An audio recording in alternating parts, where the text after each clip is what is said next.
Première vitrine, costumes de travail hommes, femmes et enfants. Vous avez devant vous 4 mannequins, 2 femmes, un homme et un enfant. L'enfant porte un costume de travail ou costume de Rapatán. Les enfants portaient ce costume quand ils commençaient à accompagner les adultes dans leurs travaux. La culotte est de couleur foncée et court jusqu'aux genoux, été comme hiver. Les ouvertures latérales comportent des liens. De la partie inférieure dépasse le caleçon. Ce dernier est pensé pour être vu. Il est également appelé Zaragüeyes. Les chaussettes couvrent la partie de la jambe qui n'est pas protégée par le caleçon. Ces dernières, tout comme les Zaragüeyes. sont de couleur foncée car conçues pour le travail. Les pieds sont chaussés d'espadrilles. L'ensemble est complété par une chemise blanche avec un gilet foncé et une large ceinture violette. La tête est coiffée d'un chapeau sous lequel on distingue un foulard dont le nœud reste visible. C'est un détail caractéristique du costume masculin d'Anso, le nœud étant habituellement dissimulé sous le chapeau. À tous ces éléments s'ajoutent différents vêtements pour lutter contre le froid quand les températures le nécessitent.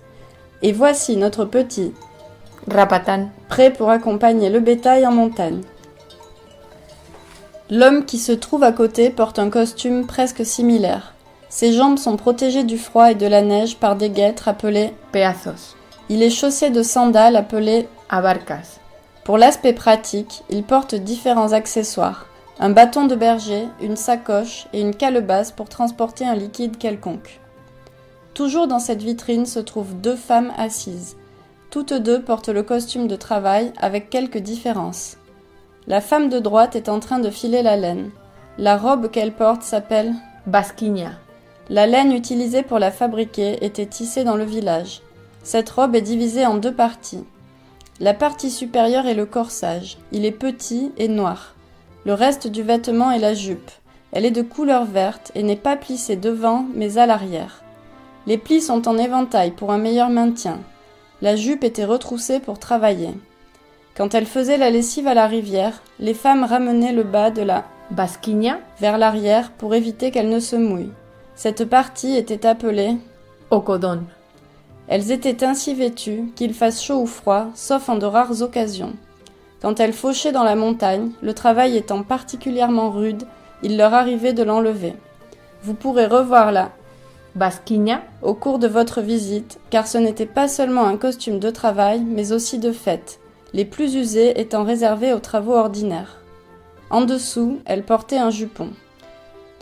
La chemise est, quant à elle, un vêtement très spécial. On trouve en effet au niveau des avant-bras des manchettes qui protègent des salissures jusqu'au coude.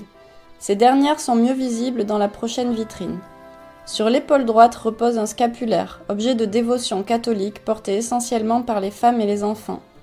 Le foulard sur la tête évite que les cheveux ne se salissent trop. Si le mannequin enlevait son foulard, nous pourrions voir la traditionnelle coiffure de Churros. Vous entendrez une courte description de cette coiffure au niveau de la 5e vitrine. Les pieds sont chaussés avec des Abarcas. Pour finir, une femme est assise à sa gauche. La grande coiffe de couleur verte qu'elle porte s'appelle Bancal. et servait à se protéger du froid.